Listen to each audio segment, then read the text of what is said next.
तर लास्ट लेक्चरमध्ये आपण डिफरन्शिएशनचे सगळे फॉर्म्युले बघितलेत.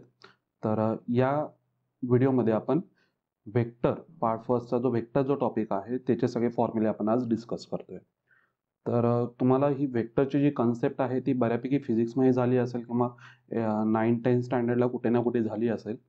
तर त्याचंच आपण आता डिस्कशन करतोय, नेमकं असतात काय वेक्टर, काय असतात, आणि वेक्टर बरोबर तुम्ही ऐकलं असेल स्केलर काय असतात. तर वेक्टर आणि स्केलर नेमके आहेत काय, मी दोन डेफिनेशन्स तुमच्यासमोर ठेवलेले आहेत, तर त्याही बघूया नेमक्या काय आहेत. बघा, स्केलर क्वांटिटी आणि वेक्टर क्वांटिटी.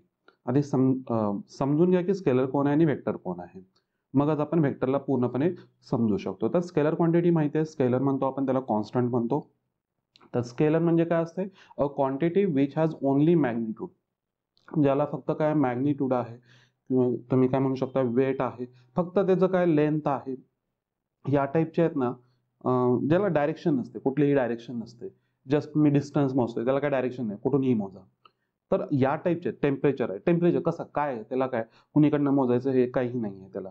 तर याला आपण सगळ्यांना काय म्हणतो, इथं स्केलर क्वांटिटी म्हणतो. इथं मी एक्झाम्पल्स पण दिलेत बघा, मास आहे, लेंथ आहे, टेम्परेचर, एरिया, व्हॉल्यूम आहे, त्यानंतर तुमचं टाइम, स्पीड, हे सगळे जे आहेत ना हे कशामध्ये येतात, तुमचे स्केलर क्वांटिटीमध्ये येतात. आणि दुसरं जो आहे तो आपल्याकडे इथं कोणता आहे, वेक्टर क्वांटिटी.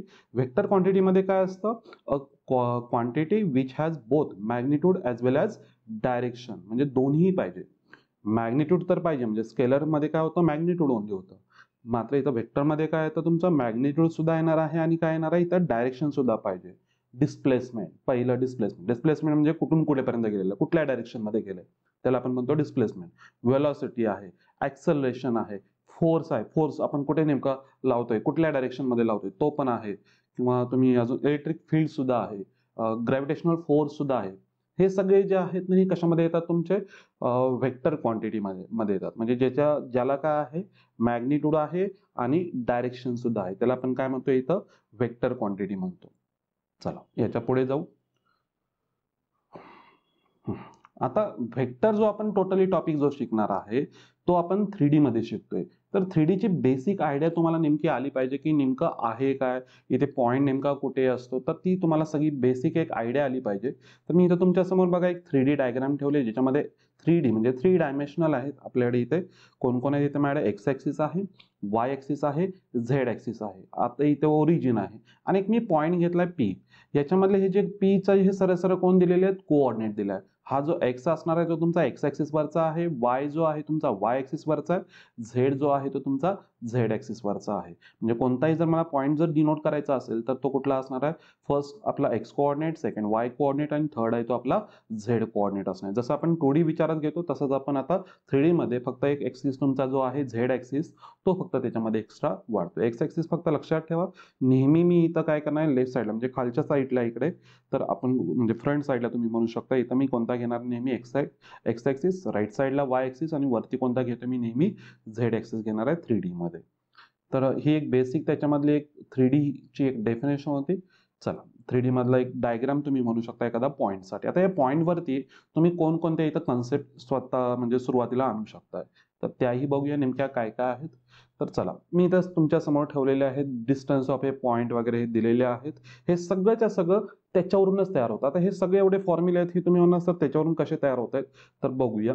नेमकं मी डायग्रामवरतीच येतो परत, म्हणजे क्लिअर होईल. तर या आता हा जो पॉईंट दिलाय पी, या पॉईंटचं मी जर म्हणत असेल, आपला हा कोणता आहे, खाली जो आहे तो वाय ॲक्सिस आहे, तर मी वाय ॲक्सिस पासूनचं जर मी याचं डिस्टन्स जर फाइंड आउट करायला लागलो, कुठून बघा, वाय ॲक्सिस पासूनचं, तर नेमकं काय होणार, आता वाय ॲक्सिस वरती तुम्ही म्हणताय किंवा हा जो आहे पॉईंट इथे, ह्या कुठेतरी ह्या एक्स वाय प्लेन मध्ये असेल, इथे असेल कुठे तर वरती वरती म्हणतोय, तर याचं नेमकं कसं फाइंड आउट करायचं आहे ते पण बघा रे.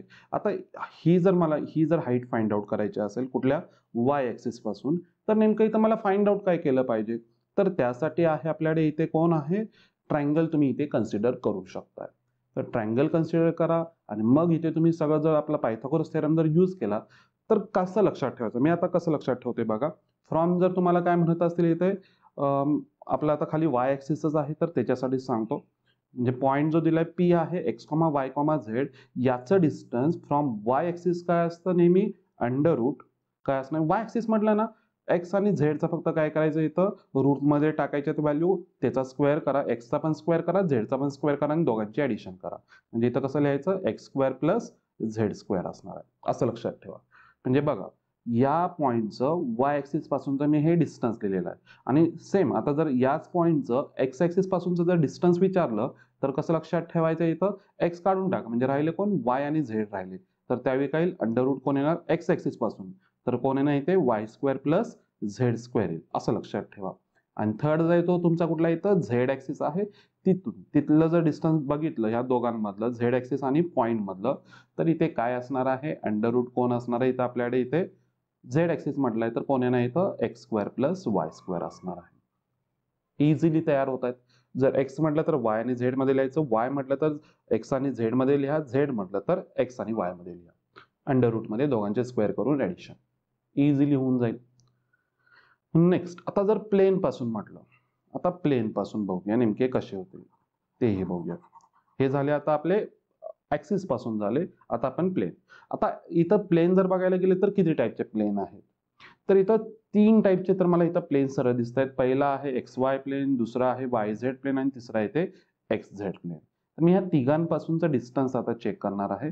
तर एक्स वाय प्लेन म्हणजे खाली व्हॅल्यू ही हा एक्स वाय प्लेन आहे बघा रे इथे, हे एक्स वाय प्लेन आहे. प्लेन म्हणजे एक सरफेस आहे. या एक्स वायच्या सरफेस पासून हा जो कुठे आहे किती अंतरावरती वरती आहे. आता वरती म्हणजे ही जी व्हॅल्यू आहे ही सरळ सरळ यालाच इक्वल असेल, इथं जी व्हॅल्यू आहे त्यालाच इक्वल असेल, बरोबर आहे ना. मग ही जर बघायला गेले हा पॉईंट जर मला लिहायचा असेल तर तो कोण असणार आहे झेडच असणार आहे. तर हे पण डिस्टन्स कोण असणार आहे तुमचं झेडच असणार आहे. म्हणजे आता हा लक्षात कसा ठेवायचा बघा, मी मगाशी ऍक्सिस साठी कसं सांगितलं होतं, जर मी जस्ट वाय ऍक्सिस म्हणत असेल तर अंडर रूट एक्स स्क्वेअर आणि प्लस झेड स्क्वेअर येतोय. तर इथे कसं लक्षात ठेवायचं, एक्स वाय प्लेन म्हटलं तर मॉड झेड असतं. आता मॉड झेड का घेतोय, कारण की पॉईंट तुमचा मे बी निगेटिव्ह सुद्धा असू शकतो, म्हणजे कोऑर्डिनेट जो असेल त्यामुळे डिस्टन्स हे ऑलवेज पॉझिटिव्ह आलं पाहिजे. त्यामुळे इथं मी मॉड झेड म्हणतोय. म्हणजे एक्स वाय प्लेन पासून मॉड झेड हे काय आलं इथं, एक्स वाय प्लेन पासून काय आलं इथे आन्सर आपलं आलं मॉड झेड आलं. आता मी समजा एक्स झेड प्लेन म्हटलं, जर एक्स झेड प्लेन म्हटलं तर काय असणार आहे बघा, एक्स वाय होतं त्यावेळी मॉड झेड आलं, एक्स वाय होतं राहिलेला आहे तो इथं आला, एक्स झेड आहे तर राहिलेला कोण आहे इथं मॉड वाय येईल. आणि लास्टला कोण असणार आहे तुमचा, जर वाय झेड प्लेन आहे तर त्याच्यासाठी कोण असणार आहे राहिलेला असणार आहे, कोण राहिला इथे एक्स राहिला, दॅट इज मॉड एक्स. त्याचं काय असणार आहे डिस्टन्स असणार आहे त्या प्लेन पासूनचं, कोणाचं त्या पॉईंटचं त्या प्लेन पासूनचं डिस्टन्स इथे आहे. बघा बेसिक आयडिया. एक्स ऍक्सिस म्हटलं राहिलेले दोघं जण अंडर रूट मध्ये टाका, एक्स वाय प्लेन म्हटलं राहिलेला जो आहे मॉड झेड आहे तो लिहा, इझिली होऊन जाईल. हे होते डिस्टन्स होते त्या पॉइंटचे आपल्या रेग्युलरली कशापासून प्लेन पासून असेल ऍक्सिस पासून असेल. आता एक अजून एक असतं की ओरिजिन पासूनचा एक डिस्टन्स आपण फाइंड आउट करू शकतो, किंवा दुसरा एक आहे की 2 पॉइंट्स मधलं डिस्टन्स. तर दोन्ही बघूया नेमके आहेत का. तर पहिल्यांदा आधी आपण काय करूया, एखादा पॉईंट दुसरा पण मी एक घेतो किंवा 2 पॉइंटच घेतो समजण्यासाठी. चला बघूया 2 पॉइंट घेऊ. इथे एक पॉइंट आहे माझ्याकडे ए पॉइंट आहे, त्याचे कोऑर्डिनेट्स आहेत x1 y1 z1 आणि दुसरा माझ्याकडे इथे पॉइंट आहे बी पॉइंट आपण त्याला म्हणू बी ब्रॅकेट x2 y2 z2 आणि यांच्यामधलं मला हे जे डिस्टन्स आहे ते इथे फाइंड आउट करायचं आहे. तर रेग्युलरली आपल्याला डिस्टन्स फॉर्म्युलाच यूज करायचा आहे. जसं तुम्ही एक्स कोऑर्डिनेट आणि वाय कोऑर्डिनेट दोघांसाठी होता बघा, 2D मध्ये होता. तर 2D मध्ये जसा फॉर्म्युला होता ना तसाच 3D मध्ये पण तयार होणार आहे. 2D मध्ये फॉर्म्युला काय होता, under root x2 minus x1 bracket square plus y2 minus y1 bracket square. तर एक एक्स्ट्रा फक्त इथं कोऑर्डिनेट आहे तर तोही त्याच्यामध्येच ऍड करा, म्हणजे इथे फॉर्म्युला जो आहे तो तुमचा इथे कसा तयार होईल बघा, मग under root x2 minus x1 bracket square plus y2 minus y1 bracket square plus z2 minus third coordinate आहे आपल्याकडे कोण आहे ना इथे z2 minus z1 bracket square, तोही लिहून टाकू z2 minus z1 bracket square. झालं, हे डिस्टन्स आलं 2 पॉइंट मधलं डिस्टन्स.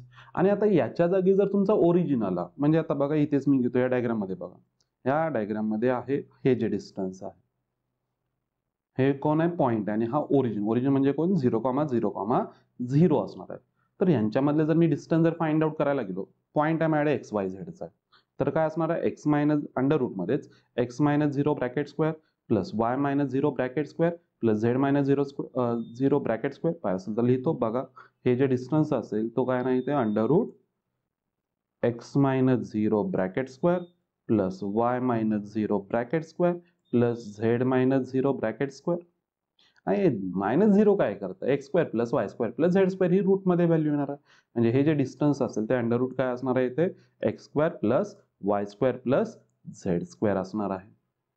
किती इझी आहे बघा. हे 3D मध्ये चालू आहे. मी एखादा 3D मध्ये जर पॉईंट असेल तर त्याच्या ज्या सगळ्या प्रॉपर्टीज आहेत त्या आपण सध्या इथं डिस्कस करतोय. क्लिअर झाले. चला नेक्स्ट पॉईंट कडे जाऊ आपण.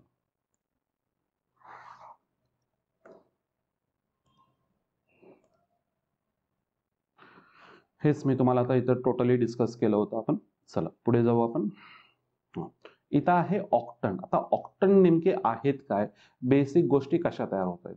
आता ऑक्टन जर बघायला गेला तर इथं मी नेहमी एक रूमचा विचार करतो. रूमचा जो कोपरा असतो ना त्याचा विचार करतो. आता मी इथे सुद्धा काय करतो, एक रूमच आहे अशी कन्सिडर करतो. मी हा एक्स वाय प्लेन मध्ये आहे तर मी इथे आहे. ओके, एक्झॅक्ट इथे आहे. तर इथे असेल या रूम मध्ये म्हणतोय मी, जे एक्स वाय प्लेन आहे इकडे एक्स झेड प्लेन आहे इकडे वाय झेड प्लेन आहे ना, या रूम मध्ये, रूम आपली जी खोली आहे त्याच्यामध्ये आहे असं मी कन्सिडर नेहमी करतो. तर हा जो कॉर्नर आहे त्याला मी काय करतो, नेहमी ओरिजिन कन्सिडर करतो. इकडे झाला आपला हा एक्स ऍक्सिस लेफ्ट साइडला, खाली इकडे वाय ऍक्सिस आणि वरती जो असेल तो कोण असणार आपल्या इथे झेड ऍक्सिस. मग आता बाकीचे ऑक्टन नेमके काय असतात ते पण बघा. म्हणजे टोटल 8 पार्ट पडतात. या 3 आपले हे जे डायमेन्शन्स आहेत ना, म्हणजे 3 ऍक्सिस आहेत यांच्यापासून मला टोटल 8 पार्ट पडतात. आता 8 पार्ट कसे पडतात, जसे आपल्याकडे क्वाड्रंट असतात. म्हणजे आपल्याकडे एक्स ऍक्सिस वाय ऍक्सिस असेल तर 1 2 3 4 असे 4 पार्ट पडतात ना, तसे इथे 8 पार्ट पडतात. हे 8 पार्ट कसे पडतात ते पण आपण बघूया. पहिला जर बघायला गेला इथं एक्स ऍक्सिस पॉझिटिव्ह आहे, वाय ऍक्सिस पॉझिटिव्ह आहे, झेड ऍक्सिस पॉझिटिव्ह आहे. आता निगेटिव्ह कुठे असणार ते पण एक समजले पाहिजे ना.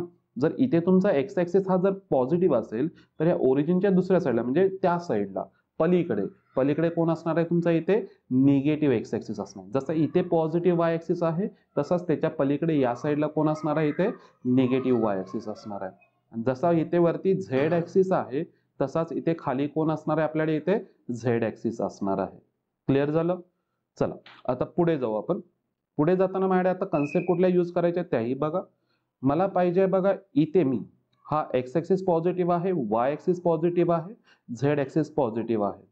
तर हा एक पार्ट झाला मी ह्याच रूम मध्ये. तसंच याच्या पलीकडे ह्या म्हणजे वाय झेड प्लेनच्या पलीकडे पलीकडे जर मी गेलो तर मला इथे कोण भेटणार आहे, दुसरी एक रूम भेटेल. मग तिथे कोण असणार आहे, कोणते ऍक्सिस पॉझिटिव्ह आहेत आणि कोणते ऍक्सिस निगेटिव्ह आहेत ते मला इथे बघावं लागेल. समजतंय. तर बघा या रूम मध्ये तर तिकडे जाताना मला कोण कोण निगेटिव्ह भेटणार आहे. पहिला पॉझिटिव्ह बघा, वाय ऍक्सिस तर पॉझिटिव्ह भेटेल, वरती झेड ऍक्सिस भेटतोय. मात्र एक्स ऍक्सिस या साईडला पॉझिटिव्ह असेल तर बॅक साईडला गेल्यानंतर इथे एक्स ऍक्सिस काय भेटणार आहे, इथे निगेटिव्ह भेटणार आहे. म्हणजे तिथं एक्स डॅश तुम्ही म्हणा, तिथं एक्स डॅश वाय झेड असणार आहे तुम्ही या साईडला गेला तर. चला जसं मी या साईडला गेलो तसंच एक्स झेड प्लेनच्या मागे पण जातो. म्हणजे कोण भेटणार आहे बघा मला इथे. पहिला जर एक्स झेड प्लेनच्या मागे म्हणजे एक्स झेड प्लेन आहे तर एक्स ऍक्सिस पॉझिटिव्ह आहे, झेड ऍक्सिस पॉझिटिव्ह आहे, तर वाय ऍक्सिस तिथे काय असणार आहे निगेटिव्ह असणार. मग त्या प्लेनला तुम्ही काय म्हणू शकताय, एक्स वाय डॅश झेड. इथे पण मी दाखवलेलं आहे बघा. हे आता आपल्याला भेटले. टोटल मला आतापर्यंत 3 प्लेन भेटलेत आणि आता राहिलेलं चौथं कोणतं आहे तेही बघूया.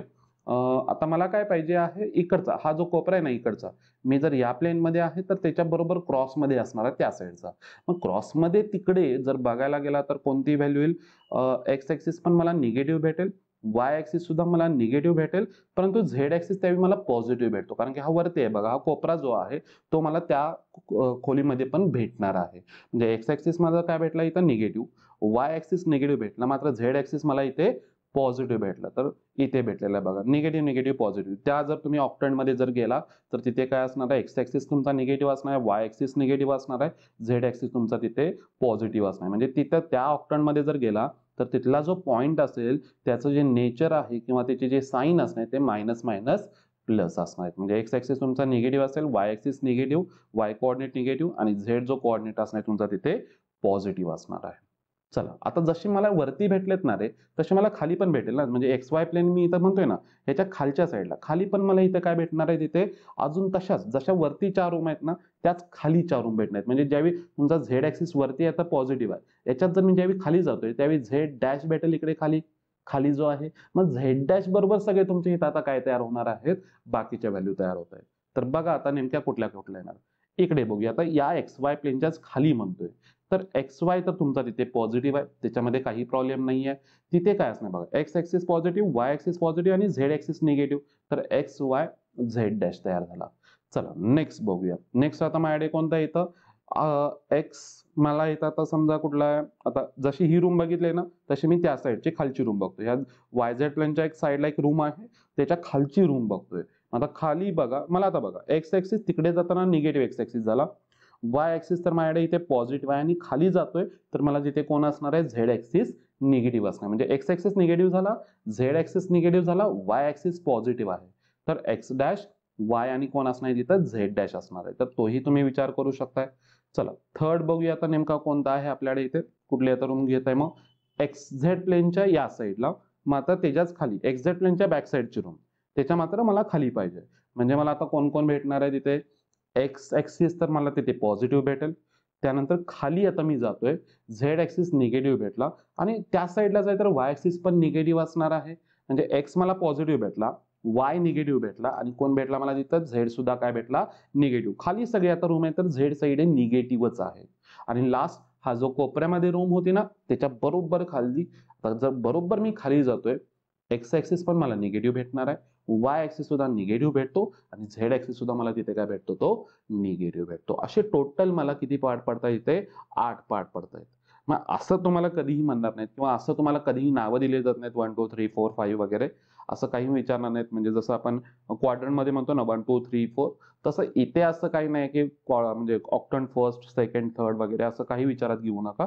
जस्ट तुम्हाला समजलं पाहिजे की एक्स वाय डॅश झेड जर म्हणत असेल तर तो तुमचा काय असेल, म्हणजे त्यातला जो कोऑर्डिनेट्स असेल, पॉईंटचे जे कोऑर्डिनेट्स असतील ते कसे असतील, हे तुम्हाला फक्त एक नेचर त्या पॉईंटचं समजलं पाहिजे.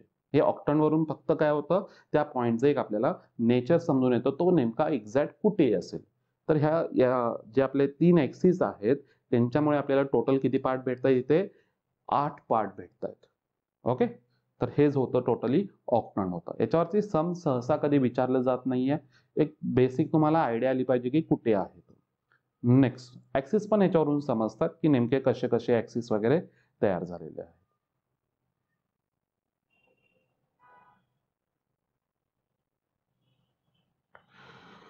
चला नेक्स्ट जाऊ आपण. हा, इथून पुढे जो चालू होतो तो तुमचा काय होतो, टोटली व्हेक्टर, प्रॉपर जो मॅथ्स मधला व्हेक्टर आहे तो चालू होणार आहे. आता एखादा पॉइंट दिला, इथं मी डायग्रामच तुम्हाला दाखवलेली आहे, डायग्राम मध्ये कोण कोण आहे व्यवस्थित समजून घ्या. सुरुवात आहे व्हेक्टरची, एखादा व्हेक्टर असेल तर तो डिनोट कसा केला जातो व्हेक्टर मध्ये, तर तो आपण बघूया. एखादा म्हणजे पॉइंट असेल तर तो व्हेक्टर फॉर्म मध्ये कसा लिहिणार आहे तो बघू आपण.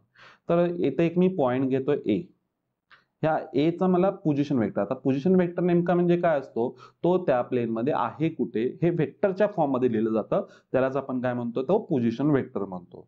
म्हणजे with respect to origin, origin पासून तो एक्झॅक्ट कुठे आहे हे जे फक्त आपल्याला वेक्टर फॉर्म मध्ये लिहायचं आहे, त्याला आपण म्हणतो इथं काय, पोझिशन वेक्टर म्हणतो एखाद्या पॉइंटचा. मग आता कसा लिहिला जातो तोही बघा. मी परत एक घेतोच, ए पॉइंट दिला होता इथं कोणता, एक्स वाय झेड दिलेला आहे पॉइंट. तर याचा जो पोझिशन वेक्टर असतो तो एकतर ते स्मॉल लेटरने डिनोट करा ए बार, किंवा दुसरा आहे माझ्याकडे इथं कोण, ओ ए बार म्हणा, ओ कडून ए कडे जातो. इथं मी डायग्राम मध्ये पण दाखवले बघा, ओ म्हणजे माझा हा ओरिजिन आहे आणि डायरेक्शन कुठे आहे, towards the point that A, that is x y Z, हा जो पॉइंट आहे ना त्या डायरेक्शन मध्ये जात आहे, तर त्याला तुम्ही ए बार म्हणू शकता, किंवा ओ कडून ए कडे जातो तर त्याला ओ ए बार म्हणतात. ओ ए बार म्हणजे ओ पासून ए कडे चाललेला आहे, त्याला ओ ए बार म्हटलं जातो. आता हा लिहायचा पण कसा, दोघांचं नोटेशन जे आहे, रायटिंग जे आहे ते दोघांसाठी सेमच आहे. आता फक्त काय करायचं, एक्स वाय झेड आहे, तर एक्स ला आय जोडा, वाय ला जे जोडा आणि झेड ला के के जोडा, म्हणजे इथं कॅप जोडायच्यात, आय कॅप जे कॅप आणि के कॅप जोडायच्यात आणि जस्ट तुम्हाला ऍडिशन करून लिहायचे. म्हणजे कसं लिहिणार बघा, X i cap plus y जे कॅप प्लस झेड के कॅप.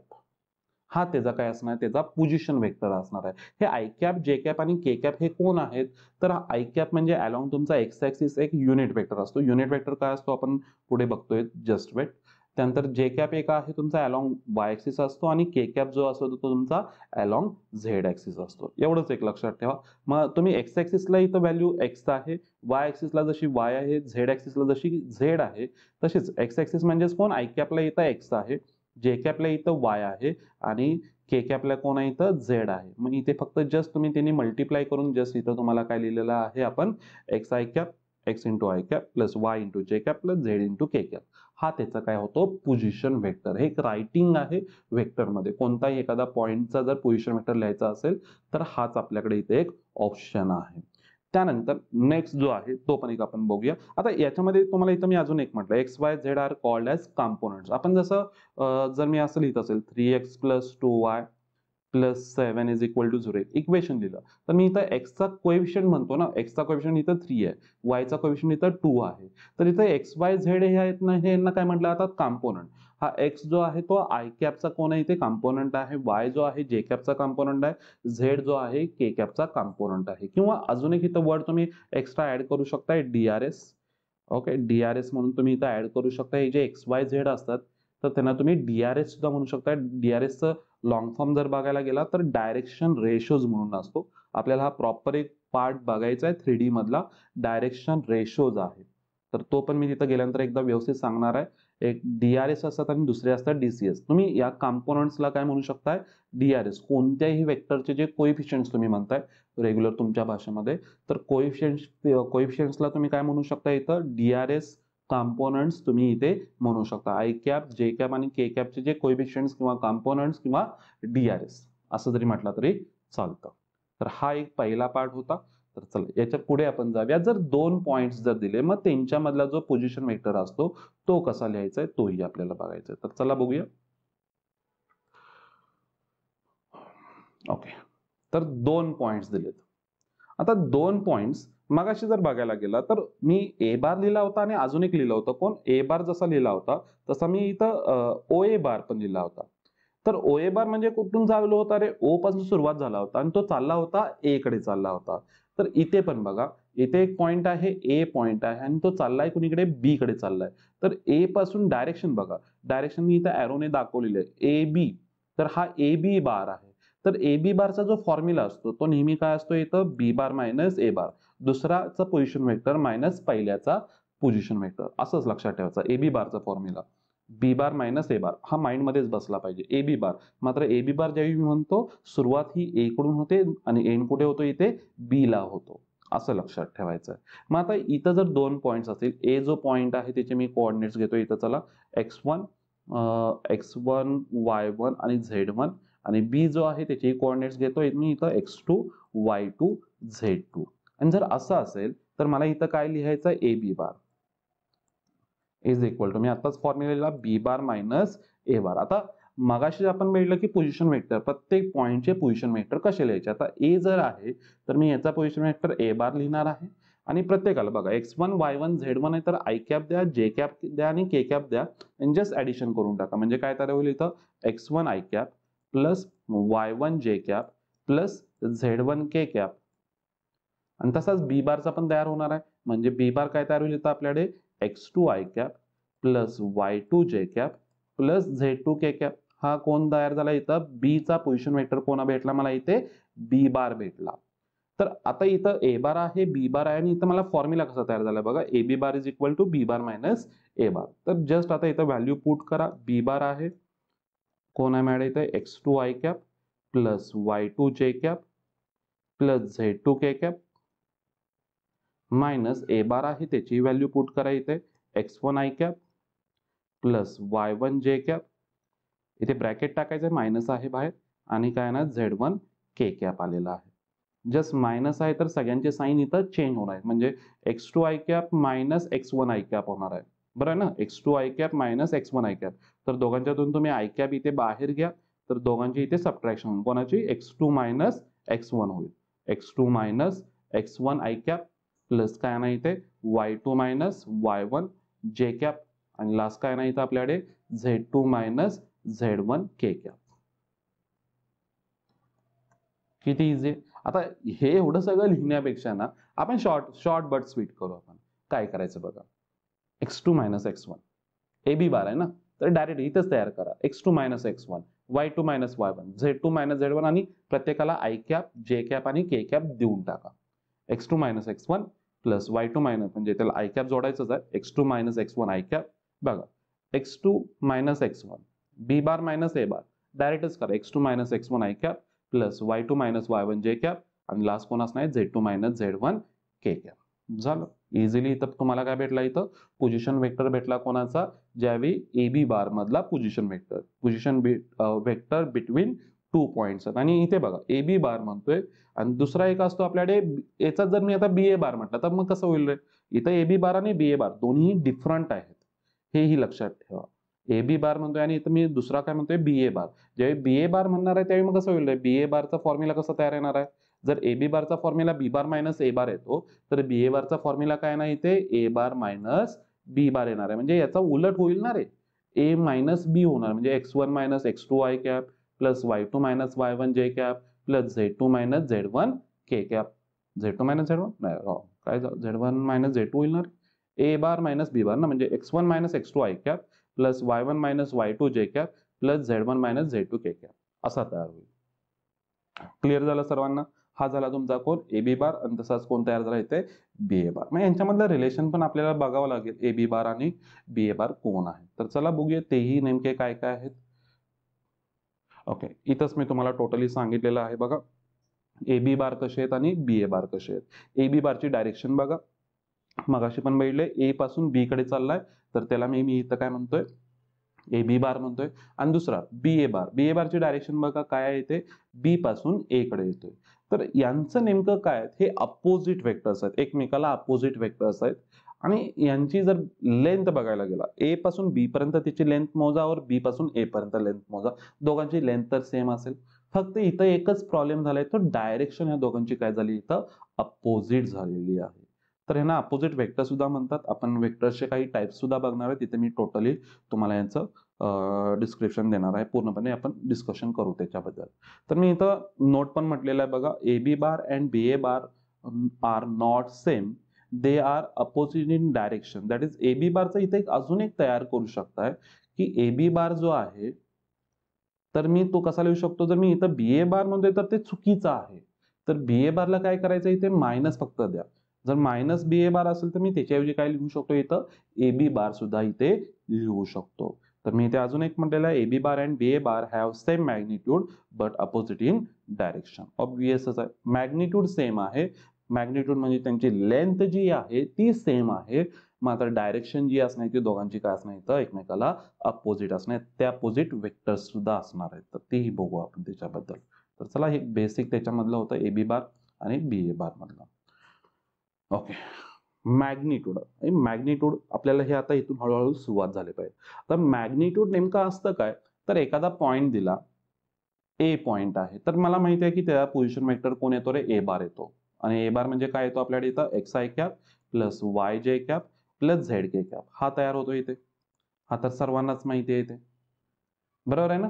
तर हा तर सर्वांना माहिती आहे. मग आता याचं मला काय फाइंड आउट करायचं आहे, मॅग्निट्यूड. मॅग्निट्यूड नेमकं असतं काय, तर हा जो पॉइंट होता, कुठला ए पॉइंट होता, त्याचं ओरिजिन पासूनचं डिस्टन्स असतं. त्याचं काय असतं, ओरिजिन पासूनचं जे डिस्टन्स आहे त्यालाच आपण काय म्हणतोय इथे मॉड्युलस ऑफ ए बार असतो. मॉड्युलस ऑफ कोण असतो, तो ए बार असतो. असंच लक्षात ठेवा. आता मॉड्युलस ऑफ ए बार आताच मी मगाशी फाइंड आउट पण केलं होतं रे.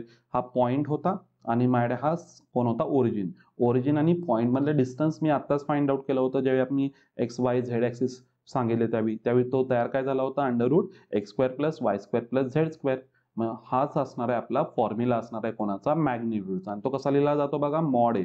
आपला जो डिटर्मिनंटचा जो पार्ट असतो किंवा मॉड माहितीच आहे सर्वांना, तर mod of A bar magnitude आहे, तो मॉड ऑफ ए बारच्या फॉर्म मध्ये लिहिला जातो, इज इक्वल टू फॉर्म्युला काय येते, under root x square plus y square plus z square असणार आहे. आणि आता सेम जर तुमच्याकडे 2 पॉइंट्स असेल, 2 पॉइंट मधला मला इथं काय करायचं, मॉड फाइंड आउट करायचं. म्हणजे काय फाइंड आउट करायचं आहे, 2 पॉइंट मधलं डिस्टन्स फाइंड आउट करायचं. आणि 2 पॉइंट मधलं डिस्टन्स तर मला फॉर्म्युला माहिती आहे, under root x2 minus x1 bracket square plus y2 minus y1 bracket square plus z2 minus z1 bracket square. आणि आता आपण AB बार आणि BA बार मधलं पण मी एक रिलेशन बघितलं होतं की ते दोन्ही अपोजिट इन डायरेक्शन आहेत, आणि मात्र त्यांचं मॅग्निट्यूड म्हणजे लेंथ तर ऑब्वियस सेम असणार आहे, कारण की तुम्ही AB ची लेंथ मोजा किंवा BA ची लेंथ मोजा, दोन्ही सेम असणार आहेत.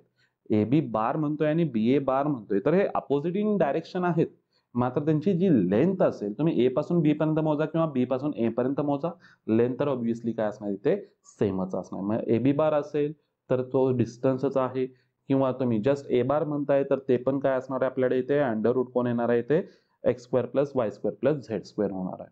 फॉर्म्युले तोंडपाठ झाले पाहिजेत, हे ऑलरेडी पण आपल्याला माहिती आहेत हे फॉर्म्युले सगळे. तर चला नेक्स्ट आपण जाऊ. आता इथून चालू होत आहे टाइप्स ऑफ वेक्टर्स. तर फर्स्ट जो आहे तो आपल्याकडे आहे झिरो वेक्टर. झिरो वेक्टर, आता वेक्टर नेमकं आता आपण बघितलं नेमकं काय काय होतंय, वेक्टरची डेफिनेशन सुद्धा बघितली. तर त्याचे टाइप्स, आता टाइप्स मध्ये फर्स्ट काय म्हटलंय, zero vector initial and terminal points are same. म्हणजे बघा माझा एक इथं वेक्टर आहे जो स्टार्ट झाला ए लाच आणि एंड सुद्धा कुठं होतो ए लाच, म्हणजे इथेच आहे, जातच नाही तो कुणीकडे, जातच नाहीये कुठे, तर हा कुठला होणार आहे तुमचा झिरो वेक्टर. तिथंच आहे बघा रे, ह्याची मॅग्निट्यूड पण दिसत नाही, लेंथ पण नाहीये माझ्याकडे, काहीच नाहीये, तिथंच आहे, तिथूनच स्टार्ट झाला तिथंच संपतोय, पुढे जातच नाहीये. तर याला पण काय म्हणतोय इथे झिरो वेक्टर म्हणतो. आणि तो डिनोट कशाने केला जातो, हा ओ बार पण म्हणा, काही जण झिरो बार म्हणतात, काही प्रॉब्लेम नाहीत. हा जो आहे ए ला स्टार्ट आहे ए लाच एंड आहे, तर ए बार सुद्धा आहे, बी बार, हे झिरो वेक्टर्स आहेत. याचं मिनिंग काय बघा ना, ए ला स्टार्ट झाला ए ला संपतोय, बी ला स्टार्ट झालाय बी ला संपलाय, तर ऑब्व्हियसली ते कोण असणार आहेत, झिरो वेक्टर्स असणार आहेत. इथं मी एक नोट दिलेली आहे, zero and zero bar both are different. Zero is a scalar quantity while zero bar is a vector quantity. हे आता तुम्हाला समजून घेतलं पाहिजे, कारण की ज्यावेळी आपण वेक्टर ऍडिशन वेक्टर सबट्रॅक्शन ज्यावेळी करणार आहे त्यावेळी तुम्हाला इथं ऍडिशन किंवा सबट्रॅक्शन, आता फॉर एक्झाम्पल वेक्टरची ऍडिशन जर तुमची झिरो येत असेल तर झिरो लिहून चालत नाहीये, तो झिरो बार आहे नाही, कारण तो वेक्टर आहे, वेक्टरची ऍडिशन वेक्टरच भेटली पाहिजे, हे पण आपल्याकडे कन्सेप्ट येणार आहेत. मग तिथं कोणाची ऍडिशन किंवा सबट्रॅक्शन और मल्टिप्लिकेशन कशी तयार होते, कधी काही वेळा स्केलर पण येणार आहे, तर ती कधी येते हे आपल्याला तिथे बघायचं आहे, जाऊन ऍडिशन सबट्रॅक्शन मल्टिप्लिकेशन मध्ये जाऊन आपण बघणार आहे. तर हे होतं आपलं झिरो वेक्टर होता. चला त्याच्या पुढे जाऊ आपण. सेकंड जो आहे तो सगळ्यात इम्पॉर्टंट आहे युनिट वेक्टर्स. मगाशी सुद्धा मी एक नाव काढलं होतं युनिट वेक्टर. युनिट वेक्टर कुठले होते, आय कॅप, जे कॅप आणि के कॅप, मगाशीच मी काढलं होतं. आता युनिट वेक्टर नेमका असतात काय, त्याची डेफिनेशन समजून घ्या. युनिट वेक्टर म्हणजे काय, अ वेक्टर विथ मॅग्निट्यूड 1, ज्याची मॅग्निट्यूड म्हणजे ज्याची लेंथ किती आहे 1 युनिट आहे, त्याला आपण काय म्हणतो, युनिट वेक्टर म्हणतो. आता युनिट वेक्टरचा एक फॉर्म्युला सुद्धा आहे, तुम्हाला कोणताही एक काय दिला, वेक्टर दिला, कोणताही एक वेक्टर दिला, मी ते फॉर एक्झाम्पल सुद्धा दिलंय, ए बार दिलाय 3 आय कॅप मायनस जे कॅप प्लस 2 के कॅप, हा एक मी तुम्हाला म्हणजे हा पॉइंटच आहे, 3 मायनस 1 2 हा एक पॉइंट आहे, आणि त्याचा पोझिशन वेक्टर दिलाय ए बार दिलेला आहे 3 आय कॅप मायनस जे कॅप प्लस 2 के कॅप. तर याला काय करायचं आहे, त्याला त्याच्याच मॅग्निट्यूडने डिवाइड करा, म्हणजे तयार कोण होतो तुमचा ए कॅप तयार होतो. मी ते नेहमी लक्षात ठेवतोय बघा, vector divide by it's magnitude. Unit vector जर फाइंड आउट करायचं असेल तर कसं लक्षात ठेवतो, vector divided by it's magnitude असं लक्षात ठेवा. मग आता इथे बघा, ए कॅप जर मला फाइंड आउट करायचं तर त्याच्याच मॅग्निट्यूडने मला तिथं काय करावं लागेल, डिवाइड करावं लागेल. तर मी आधी इथं काय फाइंड आउट केलं, मॅग्निट्यूड फाइंड आउट केलं. मॅग्निट्यूडचा आत्ताच फॉर्म्युला सांगितला होता, under root x square plus y square plus z square. तर 3 चा स्क्वेअर प्लस मायनस 1 चा स्क्वेअर प्लस 2 चा स्क्वेअर हे रूट मध्ये टाकायचं. 3 चा स्क्वेअर 9, मायनस 1 चा स्क्वेअर 1 आणि 2 चा स्क्वेअर 4. तर रूट मध्ये किती व्हॅल्यू आली, तर 14 आली, म्हणजे रूट 14 आली. तर रूट 14 न ह्या ए बारला डिवाइड करा आणि तोच तुमचा कोण असणार आहे, ते ए बार असणार आहे, सॉरी ए कॅप असणार आहे, युनिट वेक्टर असणार आहे. ए बारचा मी युनिट वेक्टर मध्ये कन्वर्ट केलेला आहे.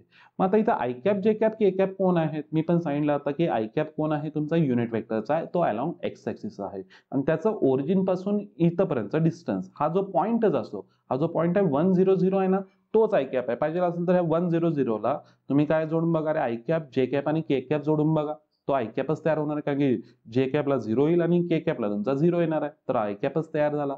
आणि याचं मॅग्निट्यूड जरी फाइंड आउट केलं तर ते 1च येणार आहे, अंडर रूट 1 चा स्क्वेअर प्लस 0 चा स्क्वेअर प्लस 0 चा स्क्वेअर. तुम्ही जे कॅप पण व्हेरीफाय करा, के कॅप सुद्धा व्हेरीफाय करा. समजतंय सर्वांना? चला तर हा कोण झाला तुमचा युनिट वेक्टर. हे एक्स ऍक्सिस म्हणजे आय कॅप कुठे असतो अलॉंग एक्स ऍक्सिस, जे कॅप असतो अलॉंग वाय ऍक्सिस आणि के कॅप कुठे असतो तुमचा अलॉंग झेड ऍक्सिस असतो. तर ही एक बेसिक तुमची एक आयडिया क्लिअर झाली पाहिजे. नेक्स्ट, को इनिशियल अँड को टर्मिनस व्हेक्टर्स सगळ्यात इम्पॉर्टंट आहेत, कारण की खूप ठिकाणी तुम्ही माझ्याकडनं ऐकणार सुद्धा आहात ही को इनिशियल व्हेक्टर्स. मी मॅक्झिमम यूज करतो को इनिशियल व्हेक्टर्स. तर नेमके असतात काय तेही बघूया. तर याच्यामध्ये जर बघायला गेला तर को इनिशियल ज्याचा स्टार्टिंग पॉइंट सेम आहे, ज्याचा स्टार्टिंग पॉइंट सेम आहे त्यांना आपण काय म्हणतो को इनिशियल व्हेक्टर्स. आता इथे मी काही एक्झाम्पल्स पण दिलेत बघा को इनिशियल व्हेक्टर्स. तर हा एक ए बार आहे, हा एक बी बार आहे, मात्र जो स्टार्टिंग पॉइंट आहे तर त्या दोघांचाही स्टार्टिंग पॉइंट कोण असणार आहे तर सेमच आहे. तर त्यांना आपण काय म्हणतो को इनिशियल. आणि को टर्मिनल, तर को टर्मिनल व्हेक्टर्स हे कुठला असणार ज्यांचा टर्मिनल पॉइंट सेम असेल. टर्मिनल म्हणजे एंड पॉइंट सेम. इथे पण बघा सी पासून ए ला इथे संपतोय, बी पासून हा ए ला संपतोय, म्हणजे सी ए बार माझा इथं ए ला येऊन संपतोय, बी ए बार आहे तो ए लाच येऊन संपतो, म्हणजे दोन्ही जे आहेत हे ए लाच येऊन संपतायत. तर हे काय असणार को टर्मिनल. एकच माझा लास्टचा काय तर टर्मिनल आहे पॉइंट.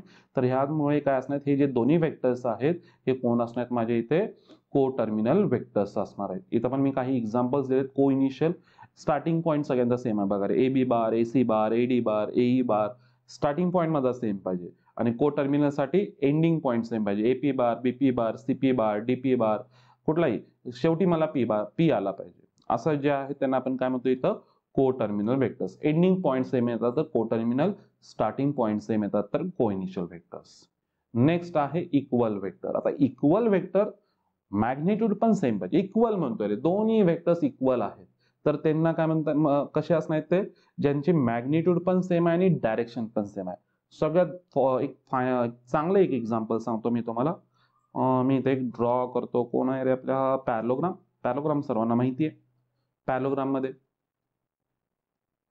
हा चला याला मी नाव देतो ए बार, इकडे आहे बी बार. हे दोन्ही व्हेक्टर्स इक्वल आहेत. दोन्ही व्हेक्टर्स इक्वल आहेत का रे बघा, ए बारची डायरेक्शन बी बारची डायरेक्शन सेम आहेत दोन्ही. बघा पॅरलोग्राम म्हणतोय मी तर ह्या पॅरलल लाईन्स आहेत आणि यांची लेंथ सुद्धा सेम असते ना. म्हणजे ही जी मॅग्निट्यूड आहे इथून इथपर्यंत जी मॅग्निट्यूड आहे ती तुमची इथे काय रे इथे सेमच आहे.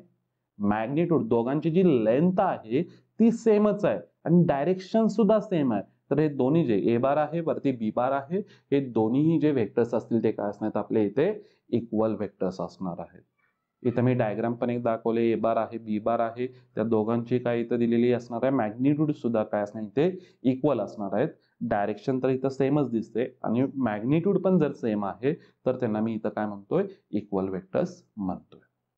चला नेक्स्ट आपण बघू negative of a vector. Negative of a vector आता आपलं झालं होतं ए बी बार आणि बी ए बार बद्दल. तेच आहे, तीच कन्सेप्ट आहे. Magnitude is same. A B bar आणि बी ए बारचं एक्झाम्पल बघा, लेंथ सेम आहे मात्र ए बी बार आणि बी ए बार मध्ये काय अपोजिट डायरेक्शन आहेत. हे पण मी इथं दाखवलेलं आहे. टोटली जरा व्यवस्थित बघा तिथे. इथे एक हे एक्झाम्पल आहे, ए बार या डायरेक्शन मध्ये चाललाय, बी बार खाली डायरेक्शन मध्ये चाललाय, मात्र दोघांची जी लेंथ असणार आहे ती सेम असणार आहे. मग इथे पण बघा मी इथून इकडे ज्यावेळी म्हणतो त्यावेळी ए बी बार आहे, ए पासून बी कडे जात होतो, ए बी बार मी वरती दाखवलेला आहे, बी पासून ए कडे येतो त्याला मी काय म्हणतोय बी ए बार म्हणतोय. तर हे सुद्धा काय आहेत एकमेकाचे निगेटिव्ह ऑफ ए व्हेक्टर आहेत. ए बी बार आणि बी ए बार एकमेकाचे कोण आहेत ते निगेटिव्ह ऑफ ए व्हेक्टर आहेत. म्हणजे त्यांची डायरेक्शन काय असणार इथं सेम असणार आहे मात्र त्यांचं काय असणार आहे सॉरी डायरेक्शन अपोजिट असेल, मॅग्निट्यूड तिथे काय असणार आहे सेम असणार आहे. Collinear vectors. आता कोलिनियर व्हेक्टर्सची जी आता व्हेक्टर मधली कन्सेप्ट मी सांगतोय. व्हेक्टर मधली काय मी इथे भरपूर काय काय दिलेलं आहे. व्हेक्टर मध्ये कोलिनियर पॅरलल या दोघांची कन्सेप्ट सेम असते. त्यामुळे मी vectors are parallel or on same line. तर हे कोलिनियर व्हेक्टर्स. कोलिनियरची डेफिनेशन अशीच समजून घ्या.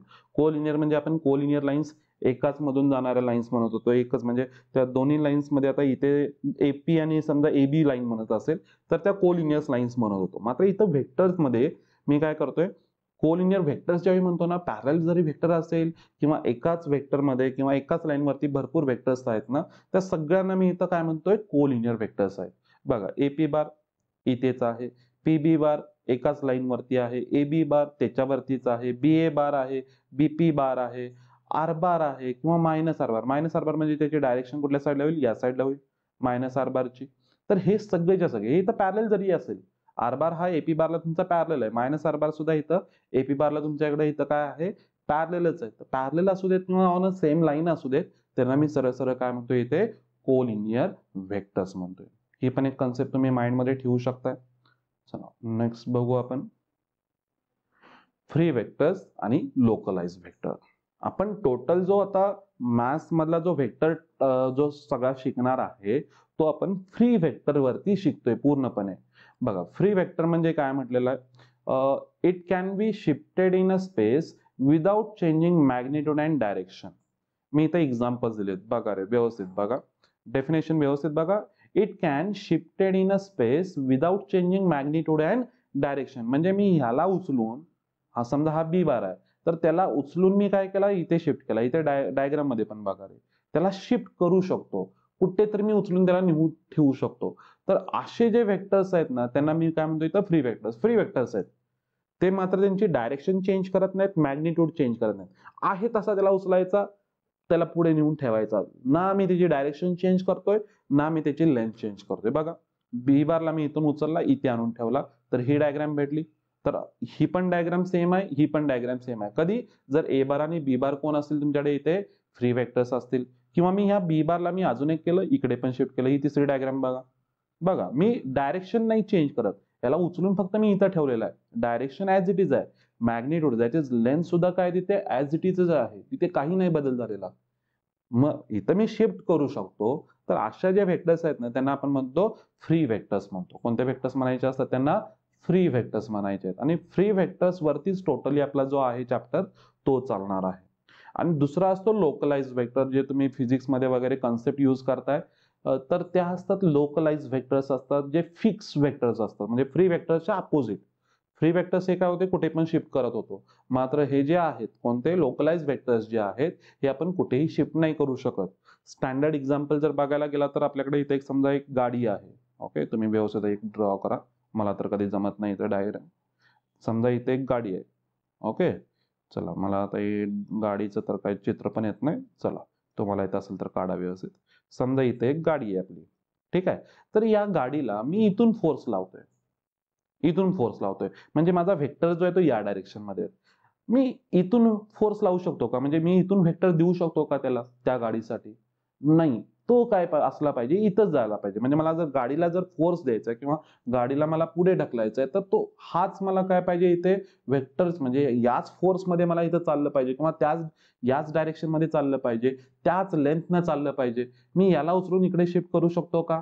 नाही, कारण वरती नाही चालणार आहे इथे. मग असे जे व्हेक्टर्स आहेत ना, ज्यांना मी दुसऱ्या ठिकाणी शिफ्ट नाही करू शकत, ते तिथेच लॉक झालेले आहेत, इथेच पाहिजेत. तर अशा व्हेक्टर्सना आपण काय म्हणतो इथे, लोकलाइज्ड व्हेक्टर्स म्हणतो. आणि याच्यासाठीच आपण काय करतोय, पूर्णपणे आपला जो मॅथ्स मधला जो टॉपिक आहे तो आपण टोटली फ्री व्हेक्टर्स म्हणजे कुठेही मूव्ह करणार आहेत त्यांच्यावरतीच टोटली शिकणार आहे. तर चला पुढे जाऊया.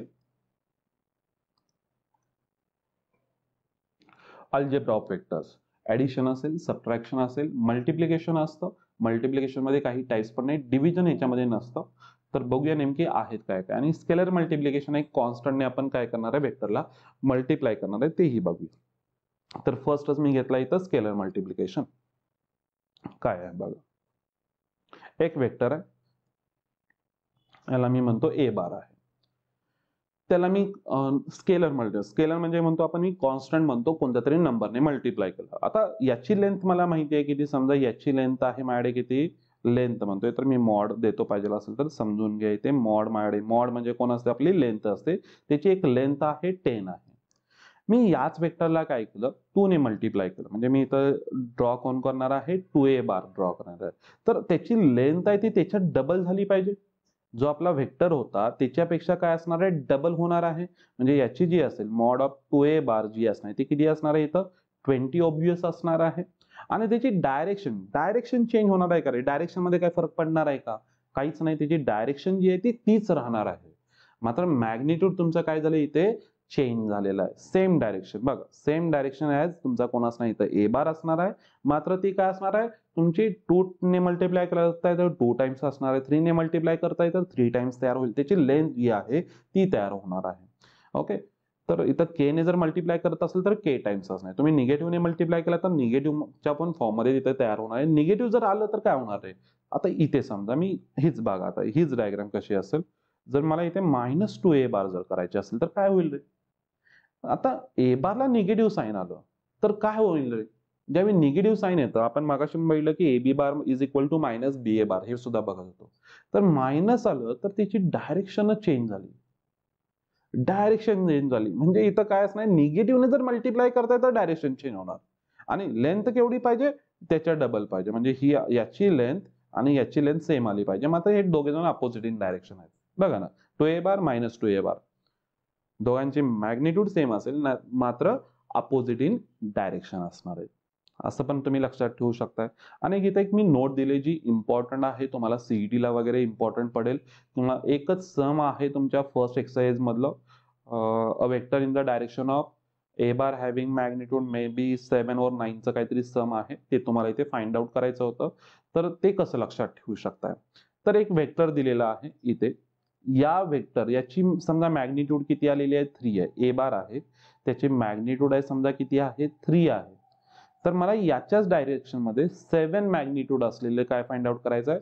7 मॅग्निट्यूड मी म्हणतोय 7 मॅग्निट्यूड मध्ये मला याच डायरेक्शन मध्ये काय भेटला पाहिजे? इथे हा वेक्टर भेटला पाहिजे. म्हणजे याचा मॅग्निट्यूड आहे माझ्याकडे 3 आहे, तर इथे मला सेम याच डायरेक्शन मध्ये मला पाहिजे आणि त्याचं मॅग्निट्यूड किती भेटलं पाहिजे? इथं 7 भेटलं पाहिजे. मग कसं लक्षात ठेवायचं? पहिल्यांदा नेहमी याचा काय फाइंड आउट करायचं? युनिट वेक्टर फाइंड आउट करायचं. काय फाइंड आउट करायचं इथं? Unit vector. मग युनिट वेक्टर तयार केला तर हा तयार होणार माझा ए कॅप. आणि मला माहिती आहे मॉड ऑफ ए कॅप काय असणार आहे? व्हॅल्यू इथं तुमची 1 असणार आहे. मग आता ही जर भेटली तर याची डायरेक्शन हीच असणार आहे. तुमचा मॉड ऑफ ए कॅप हा तयार झाला, ए कॅप एवढीच असणार आहे. आणि मला ए कॅप भेटलं म्हणजे याचं मॅग्निट्यूड किती भेटलं? 1 भेटलं. मी जर त्यालाच जर 7 ने मल्टिप्लाय केलं, ए कॅपला जर मी 7 ने मल्टिप्लाय केलं, डायरेक्शन तर तीच राहणार आहे, मात्र मॅग्निट्यूड त्याची 7 तयार होईल. म्हणजे कसं लक्षात ठेवायचं? कॅपला, ए कॅपला तुम्हाला जेवढं मॅग्निट्यूड पाहिजे ना तेवढ्याने मल्टिप्लाय करा. म्हणजे युनिट वेक्टर फाइंड आउट करा आणि जेवढं तुम्हाला मॅग्निट्यूड पाहिजे ना त्याने मल्टिप्लाय करा. झालं. म्हणजे लक्षात ठेवण्यासाठी बघा, मॅग्निट्यूड मला पाहिजे होता m in the direction of A bar, तर मी फॉर्म्युला कसा लक्षात ठेवतो? m into a cap. A cap म्हणजे माहिती आहे आपल्याला a bar divided by modulus of A bar आहे. तर ती ही कन्सेप्ट आपल्याकडे आहे. नेक्स्ट चला बघूया ऍडिशन. जसं आता स्केलर मल्टिप्लिकेशन केलं, नेक्स्ट आहे माझ्याकडे ऍडिशन किंवा सेम आहे सबट्रॅक्शन. मात्र इथं काही लॉज वगैरे यूज होत आहेत, नेमके आहेत कसे जरा बघूया आपण. ही कन्सेप्ट नेमकी कशी कशी आहे समजते का बघा. नसेल तर एक पेजच घेऊ. चला रे, काय आहे बघूया याच्यावरती. चला दुसरं पेज घेतो. इथे एक बघू आपण नेमकं कसं कसं डायग्राम वगैरे ड्रॉ करता येईल. इथे 2 लॉज होतात. तर सगळ्यात मी एक इझी समजून सांगतो की एक ट्रायंगल लॉ जो आहे तो मी सांगतो. इथं मी ट्रायंगल एक ड्रॉ करतो. इथे मी नाव पण देतो. हा माझा इथं ए बार चालू आहे, इथे मला हा बी बार चालू आहे. तर मला जो फाइंड आउट करायचा आहे तो कोणता फाइंड आउट करायचा आहे? समजा एक जरासा एक मिनिट डायरेक्शन जरा चेंज करू. इथे घेतो मी, हा बी बार आहे. तर मला हा फाइंड आउट करायचा वेक्टर कोणता असेल? हा हा जो मी आता इथं तुम्हाला ट्रायंगल ड्रॉ करतोय तर याला काय म्हटलं जातं? ट्रायंगल लॉज म्हटलं जातो. ओके, हा जो असतो तो कुठला असतो तुमचा? इथे ट्रायंगल लॉज असतो. आता ट्रायंगल लॉ नेमका कसा इथं यूज होतो? हा वेक्टर फाइंड आउट करण्यासाठी कसा यूज होतो तो आपल्याला बघायचा आहे. तर मला बघा, या पॉइंट पासून मला इथे जाऊन पोहोचायचं आहे, इथून इकडे जायचं आहे. तर कसं जायचं बघा, इथून इकडे फिरायचं, इथून इकडे फिरायचं. कारण मला इकडची व्हॅल्यूज माहिती नाहीये. मी इकडची जर मला व्हॅल्यू फाइंड आउट करायची असेल तर मला इथून इकडे जावं लागेल, कारण मला बी बार माहिती आहे, इथून इकडे जावं लागेल, मला ए बार माहिती आहे. तर बघा, जाताना डायरेक्शन पण सेम पाहिजे. म्हणजे इथून इकडे जाताना माझ्याकडे डायरेक्शन ऍज इट इज आहे, तर तो मला इथं बी बार बसणार आहे. इथून इकडे जातोय म्हणून, इथून इकडे जाताना पण मला डायरेक्शन सेमच दिसते. बघा, इथून इकडे जातोय डायरेक्शन मला दिसते, तर इथे ऍडिशन करत जायची, यांची ऍडिशन करत जायची. म्हणजे इथं बी बार प्लस ए बार म्हणा चालेल किंवा ए बार प्लस बी बार म्हणा. म्हणजे हा जो असणार आहे, इथला जो वेक्टर असणार आहे तो तुमचा कोणता होईल? इथे बी बार प्लस ए बार किंवा ए बार प्लस बी बार. बघा, इथून इकडे जाऊ शकतो, इथून इकडे जाऊ शकतो.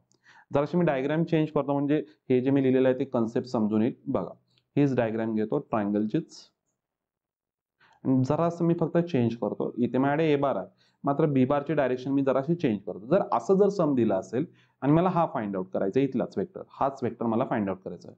म्हणजे इथं स्टार्ट करणार आहे मी, एंड करणार आहे इथे. आता इथे जाताना प्रॉब्लेम काय झालं, इथून इकडे जाताना प्रॉब्लेम काय झाला, बी बार जो आहे त्याची डायरेक्शन मात्र कशी आली रे, इकडे आलेली. डायरेक्शन या साईड आले, तिकडे चालले. मला इथून इकडे जाता येत नाहीये. तर मग अशा वेळी काय करायचं, याचाच उलट करायचं. म्हणजे इथून इकडे आहे डायरेक्शन, तर याला काय बदलून टाका. या वेक्टरला काय करा, त्याचं अपोजिट डायरेक्शन घ्या. अपोजिट डायरेक्शन घ्या म्हणजे तिथे तयार कोण होणार आहे तुमचा, मायनस बी बार तयार झाला. बघा, मला इथून इकडे जाताना प्रॉब्लेम झाला, तर मी काय केलं, याचा उलट केला आणि अपोजिट वेक्टर घेतला जो बी बार आहे. आणि इथं मी पोहोचलो. आता इथून इथपर्यंत यायला मला मायनस बी बार लागला. आता इथून इकडे जाऊन मी जाऊ शकतो का रे, बघा ए बारची तर डायरेक्शन सेमच आहे. मला ज्या डायरेक्शन मध्ये जायचं आहे त्याच डायरेक्शन मध्ये मला इथं भेटतोय, तर इथे प्लस कोण येणार आहे, ते ए बार येणार आहे. असं समजून घ्या. अजून बघा, मी अजून एक याच्यामध्ये ऍड करतो. अजून एक ऍड करू. इथे बी बार आहे, इकडे ए बार आहे. मला इथून इकडे पोचायचंय, म्हणजे इथे स्टार्ट करायचंय, पोचायचं मला इथे आहे. इथून इकडे जाऊ शकतो का, उलट झालंय, तर काय येणार, हा मायनस बी बार होईल. इथून इकडे जाताना पण मला प्रॉब्लेम झाला, कारण उलट होतोय, तर उलट होते तर मायनस ए बार झालं. किती इझी आहे बघा. इथून इकडे जाताना मायनस बी बार, इथून इकडे जाताना मायनस ए बार. असेच लक्षात ठेवा. यालाच म्हटलं जातो ट्रायंगल लॉ. हाच होता तो आपला ट्रायंगल लॉ होता. ट्रायंगल लॉ समजला. पॅरलोग्राम लॉची जास्त कुठे गरज पडत नाहीये. पॅरलोग्रामची गरजच आहे फक्त तुमच्या डायगोनलसाठी एक गरज पडते, तर तोही बघूया. याच्यामध्येच मी ऍड करतो. चला, पॅरलोग्राम लॉ. पॅरलोग्राम तर सर्वांना माहिती आहे. चला एक काम करू, क्लिअरच करतो इथे सगळे, परत एकदा घेतो. चला, पॅरलोग्रामसाठी इथे एक पॅरलोग्राम एक ड्रॉ करू. पॅरलोग्राम सर्वांना माहिती आहे. हा माझ्याकडे ए बार असेल, तर वरती सुद्धा कोण असणार आहे, ए बार असणार आहे. आपण मगाशीच बघितलंय, कारण हे दोन्ही इक्वल वेक्टर्स असणार. डायरेक्शन सेम आहे, मॅग्निट्यूड सुद्धा सेम आहे. हा जर आपला बी बार असेल, तर हा पण आपल्याकडे कोण असणार आहे, इथे बी बार असणार आहे. मग मला इथं व्हॅल्यू कोणती पाहिजे, ही पाहिजे. इथून इकडे जाणार असेल तर बघा, मला इथून स्टार्ट करायचं आहे, पोचायचं आहे, इथे पोचायचं आहे. इथून इथे पोचायचं, तर माझ्याकडे ऑप्शन कुठला आहे रे, इथून इथं जाईल आणि इथून इथं जाईल. म्हणजे हा काय बघा, जाण्यासाठी मला काही प्रॉब्लेम नाही. तर हा जो व्हेक्टर आहे तो तुमचा कोणता राहील, ए बार प्लस बी बार. समजलं. बघा ना, मला इथून इथं पोहोचायचं आहे, इथून इकडे जायला काही प्रॉब्लेम नाही, ए बारच आहे. इथून इकडे जायला काही प्रॉब्लेम नाही. म्हणजे हा सरळ मी यूज कोणता केला, ट्रायंगल लॉच यूज केला. ट्रायंगल लॉच यूज केला. फक्त काय असतं की ज्यावेळी तुम्हाला ह्या व्हॅल्यू दिलेल्या नसतात, पॅलोग्राम मध्ये समजा ही एक व्हॅल्यू दिली नाही, ही एक व्हॅल्यू दिली नाहीये, तर मला काय फाइंड आउट करायचं, डायगोनल फाइंड आउट करायचं. इकडे ए बार दिसतोय, वरती बी बार दिसतो, तर हा इकडे कोण असणार आहे, ए बार प्लस बी बारचा असणार आहे. हे पण तुम्ही माइंड मध्ये ठेवू शकता. समजतं. चला, आता इकडे जसा डायगोनल ड्रॉ केला ना, एक वरचा एक आपण ड्रॉ करू, म्हणजे क्लिअर होईल. चला, मग आता कुठला येईल बघूया. दुसरा पण एक डायगोनल आहे ना, या साईडचा असा हा पण एक भेटेल, तो पण बघूया. हा जर ए बार आहे, हा जर बी बार आहे, तर कुणीकडनं कुणीकडे जात आहे, कसंही चला, तुम्हाला जसं बरं पडेल. इकडनं इकडे येत आहे का,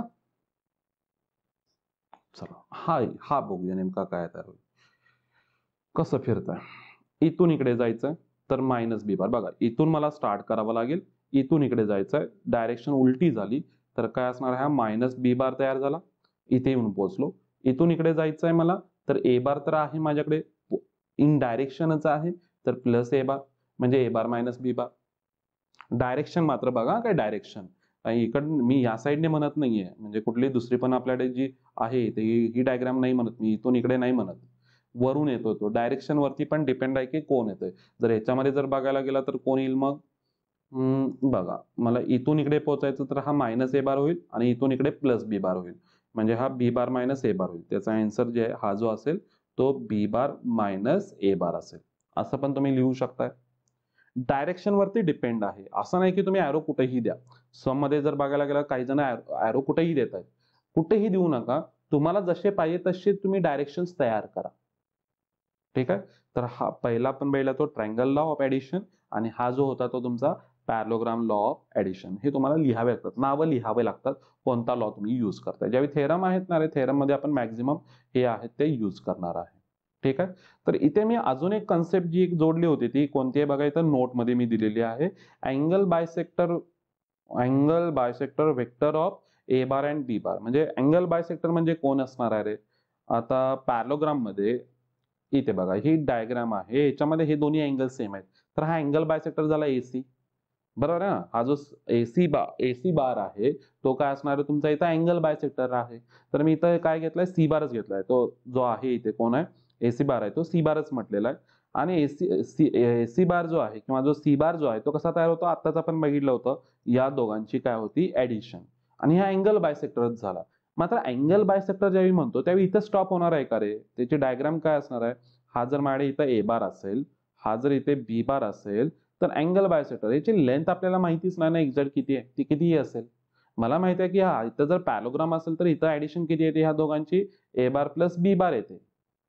एवढंच मला माहिती आहे. याच्या हाच डायरेक्शन मध्ये कुठेतरी आहे. तिची लेंथ किती आहे मला माहिती नाहीये. मग लेंथ किती समजा त्याची एम असेल किंवा लॅम्बडा असेल, तर याच्यामध्ये त्यांनी लॅम्बडा ही लेंथ घेतलेली आहे त्याची. कोणाची? अँगल बायसेक्टरची. तर याची जर लॅम्बडा जर लेंथ असेल तर इंटू लॅम्बडा करा. झालं. एवढंच आहे. म्हणजे लॅम्बडा इंटू कोण तयार होईल तिथे ए bar plus B bar. A bar plus बी बारच्या स्केलर मल्टिप्लिकेशन मध्ये असं जरी तुम्ही लक्षात ठेवला तरी चालेल. तुम्ही अशी लॅम्बडा त्याची लेंथ म्हणू शकत नाहीये. कारण की ए बार प्लस बी बार हा तुमचा युनिट वेक्टर पाहिजे तर आपण त्याला लॅम्बडाला काय म्हणू शकतो लेंथ म्हणू शकतो. त्यामुळे इथं काय लक्षात ठेवा ए बार प्लस बी बारला तुम्ही स्केलर मल्टिप्लिकेशन केल्यानंतर जो काय तुमचा वेक्टर तयार होतो ना त्याला आपण angle bisector of given vectors म्हणू शकतो. ओके असं एक तुम्ही माइंड मध्ये ठेवला तरी चालेल. चला नेक्स्ट आपण जाऊ.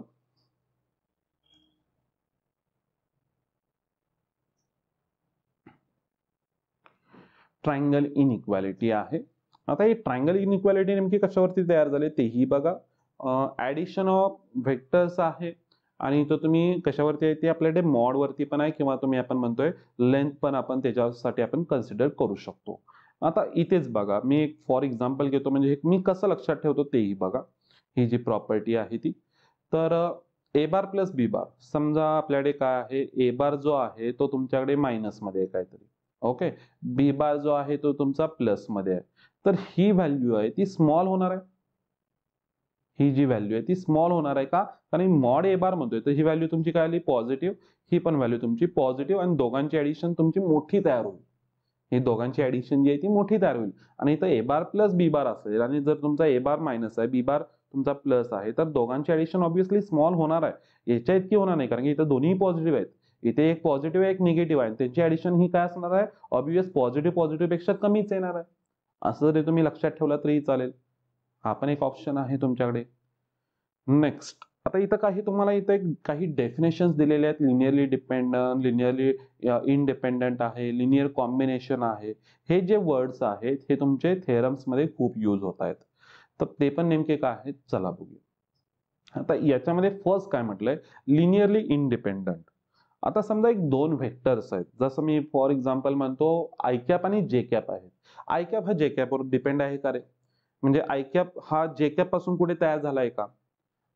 काय म्हणतोय बघा आय कॅप हा कुठे जे कॅप पासून वगैरे तयार झालेला आहे का? काही नाही तयार झालेला. काही नाही. म्हणजे दुसऱ्यावरती माझं म्हणणं आहे की डिपेंड नको आहे. दुसऱ्यावरती डिपेंड नको आहे. तर दुसऱ्यावरती जर डिपेंड नसेल तर त्याला आपण इंडिपेंडंट वेक्टर्स असं म्हणतो. लिनियरली इंडिपेंडंट वेक्टर्स इथं म्हटलेलं पण आहे बघा. डेफिनेशन कशी म्हटले vectors A bar plus B bar plus C bar A bar B bar and C bar are linearly independent. Independent म्हणजे ते स्वतंत्र आहेत कोणावरती डिपेंड नाहीत. If there exist scalars x y z all zeros such that काय म्हटलेलं म्हणजे x y z all zeros म्हणजे कोण एक्स वाय आणि झेड हे तिघेही ऍट अ टाइम झिरो होत आहेत. Such that x A bar plus y B bar plus z C bar is equal to 0 bar. इथं एक्स वाय झेडच्या दुसऱ्या कोणत्याही व्हॅल्यूसाठी काय होत नाही हे जे इक्वेशन आहे ते सॅटिस्फाय होत नाहीये. जर दुसऱ्या एक्स वाय झेडची जर नॉन झिरो व्हॅल्यू असेल आणि त्याच्यासाठी जर हे इक्वेशन सॅटिस्फाय होते तर ते लिनियरली इंडिपेंडंट म्हणू शकत नाहीये. काही नाही फरक पडत. एक्स ए बार मी बघा ना एक्स आय कॅप म्हणतोय आणि दुसरा मी म्हटला होता वाय जे कॅप आहे प्लस झेड के कॅप आहेत. हे तुमचे आय कॅप जे कॅप आणि के कॅप जे आहेत ना हे लिनियरली इंडिपेंडंट आहेत कारण की एक्स वाय झेडच्या व्हॅल्यू जर तुमच्या जर झिरो असेल तर आणि तरच हे पॉसिबल आहे. अदरवाईज हे पॉसिबलच नाही आहेत. म्हणजे ती आय कॅप कोण तुमचा unit vector along x axis हे जे होते ना जे कॅप आणि के कॅप हे इंडिपेंडंट आहेत. तिघांचा काही संबंध नाही एकमेकावरती डिपेंड सुद्धा नाही आहेत. तर अशांना आपण काय म्हणतो इथे लिनियरली इंडिपेंडंट वेक्टर्स म्हणतो. ठीक आहे चला आता पुढचे बघूया. आता लिनियरली डिपेंडंट म्हणजे एक जर वेक्टर असेल तो दुसऱ्यापासून तयार झाला पाहिजे किंवा दुसऱ्यावरती अवलंबून असेल त्याची व्हॅल्यू वगैरे. तर आता बघा फॉर एक्झाम्पल इथं आहे माझ्याकडे इथं एक्स ए बार आहे प्लस समजा मी इथं काय म्हणतोय जर व्हॅल्यू पण एक घेऊया ना एक्सच्या पण व्हॅल्यू घेऊ कारण की त्यांनी नॉट ऑल झिरो जरा डेफिनेशन पण व्यवस्थित बघा. Linearly dependent if there exist scalars x y z all not zeros at a time म्हणजे हे तिघे जण एकाच टायमिंगला झिरो नको आहेत सगळेच्या सगळे अशी कुठली तरी व्हॅल्यू एक पाहिजे की ती नॉन झिरो पण पाहिजे. ठीक आहे मग आता मी इथे घेतो 2a बार घेतो. बी बार जो आहे तो तुमचा इथं 4a बार आहे. ओके म्हणजे इथं कोण तयार झाला तुमचा वाय ची मला आता व्हॅल्यू कोणती तरी एक पाहिजे आणि इथं तुमचा एक कोण तयार झाला इथं 4a बार तयार झाला. ठीक आहे प्लस झेड इथं काही असेल ही व्हॅल्यू मी आता इथं घेतच नाही कोणताही झिरो असेल समजा इथं झिरो घेतो आणि इथं माझ्याकडे C bar is equal to 0 bar. मग जर ही जर कंडिशन जर पॉसिबल व्हायची झाली तर काय झालं पाहिजे रे इथे काय नेमकं होईल वाय ची व्हॅल्यू काहीतरी मला भेटेल कारण इथं जर 2 आहे तर इथे मला किती भेटली पाहिजे रे इथं व्हॅल्यू मायनस जर तुमची 2 झाली तरच ते 0 तयार होणार आहे. म्हणजे हे एकमेकावर डिपेंड आहे सरळ सरळ एक्स वाय झेडच्या व्हॅल्यू या सगळ्या तुमच्या नॉन झिरोज आहेत आणि ए बार बी बार हे जे आहेत ना एकमेकांवरती डिपेंड झालेले आहेत. तुमचा जो बी बार आहे तो ए बार वरती डिपेंड आहे किंवा दोघांचे ऍडिशन वगैरे करूनच मग मला इथं 0 वेक्टर भेटतोय. तर असं पण झालेलं आहे. मग जर असं जर होत असेल दुसऱ्यांवरती जर डिपेंड होतोय तर त्याला आपण काय म्हणतो लिनियरली डिपेंडंट वेक्टर्स म्हणतो. दुसऱ्यावर डिपेंड आहे किंवा त्यांची ऍडिशन तुमची 0 कधी भेटणार आहे एक्स वाय झेडच्या व्हॅल्यू तुमच्या नॉन झिरो असतील तर ऍट अ टाइम 0 सगळ्या होता कामा नाहीत तर त्याला आपण लिनियरली डिपेंडंट वेक्टर्स म्हणतो. चला थर्ड आपण बघूया linear combination of A vectors. बघू आपण नेमकं काय आहे. मी हे linear combination of A vectors कसं माइंड मध्ये ठेवतो नेहमी बघा खूप ठिकाणी वर्ड्स यूज होतं लिनियर कॉम्बिनेशन. तर मी कसं लक्षात ठेवतो एक माझ्याकडे प्लेन आहे हे माझ्याकडे प्लेन आहे याच्यामध्ये जवळजवळ माझ्याकडे इथं किती आहेत 100 काय आहे तिथे 100 म्हणजे 100 वेक्टर्स आहेत. किती आहेत त्यामध्ये 100 वेक्टर्स आहेत 100 वेक्टर्स आहेत. तर किंवा 101 म्हणतो 101 तुम्हाला समजण्यासाठी. तर मी यातला काय करतो एक वेक्टर घेतो कोणताही एक वेक्टर घेतला तर ते बाकीचे जे 100 वेक्टर्स आहेत ना त्यांच्या लिनियर कॉम्बिनेशन मध्ये लिहू शकतो. एक वेक्टर बाकीच्यांच्या लिनियर कॉम्बिनेशन मध्ये लिहू शकतो जर कोप्लेनर एकाच प्लेन मध्ये असेल तर मी सांगतो इथे. तर असे जे असतात ना त्यांना आपण काय म्हणतो linear combination of A vector म्हणजे हा एक वेक्टर बाकीच्यांच्या लिनियर कॉम्बिनेशन मध्ये म्हणजे ऍडिशन सबट्रॅक्शन मध्ये लिहिला जातो. मग एक तसंच मी इथं दिलेलं आहे जर आर बार हा कोणाच्या वरती आहे डिपेंड ए बार बी बार आणि सी बारचे ऍडिशन सबट्रॅक्शन कशानंतर मल्टिप्लाय करून ऍडिशन सबट्रॅक्शन करून जर भेटत असेल तर तो जो आहे आर बार हा ए बार बी बार सी बारचा काय येते लिनियर कॉम्बिनेशन आहे असं म्हटलं जातं. म्हणजे तिघांचे ऍडिशन सबट्रॅक्शन किंवा कशाने तरी मल्टिप्लाय करून मला आर बार भेटतो असं सरळ सरळ म्हणा. म्हणजे आर बार जो आहे तो ए बार बी बार आणि सी बार वरती डिपेंडच आहे. ते पण तुम्ही म्हणू शकता हा डिपेंडंट आहे. हे जे ए बार बी बार सी बार आणि आर बार जे वेक्टर्स आहेत हे डिपेंडंट आहेत वेक्टर्स हे जरी तुम्ही तिथं विचार केला तरीही चालेल. आता याची तुम्हाला बेसिक आयडिया अजून इथे नाही समजणार आहे. ज्यावेळी तुम्ही सम सॉल्व्ह करताय किंवा ज्यावेळी तुम्ही थेरम्स यूज करणार आहात सॉल्व्ह करण्यासाठी किंवा त्यांचं डेरिव्हेशन ज्यावेळी तुम्ही बघणार आहात त्यावेळी यांचं मिनिंग अजून तुम्हाला क्लिअर होईल नेमके काय आहे. चला नेक्स्ट आपण जाऊ प्रॉडक्ट ऑफ ए वेक्टर्स. ठीक आहे इथपर्यंत आपल्याला समजलं असेल तर याचा जो पुढचा पार्ट जो असेल तो आपण नेक्स्ट लेक्चरला बघू काय असेल तो. ठीक आहे तर हा फर्स्ट पार्ट इथे कम्प्लीट करतोय व्यवस्थित सगळे पार्ट व्यवस्थित बघा. फर्स्ट पार्ट क्लिअर झाला असेल तर तुम्हाला आता सेकंड पार्ट इथून पुढचा काय असेल तो क्लिअर. ठीक आहे याचे टोटल 3 पार्ट तयार होत आहेत. हा एक तयार झालाय याच्यानंतर आता पुढचा जो आहे तो तुमचा टोटली प्रॉडक्ट्स वरती असेल आणि लास्ट जो असेल तो तुमचा कशावरती स्केलर ट्रिपल प्रॉडक्ट तिथून तुमचा पुढचा जो काय असेल तो तयार होईल. प्रोजेक्शन पण असेल ते सगळे तुमचा जो थर्ड पार्ट मध्ये होईल. तर व्यवस्थित सगळे पार्ट बघा. कुठेही डाऊट असेल तर तुम्ही कमेंट्स मध्ये काय असेल ते सांगत चला. Okay thank you.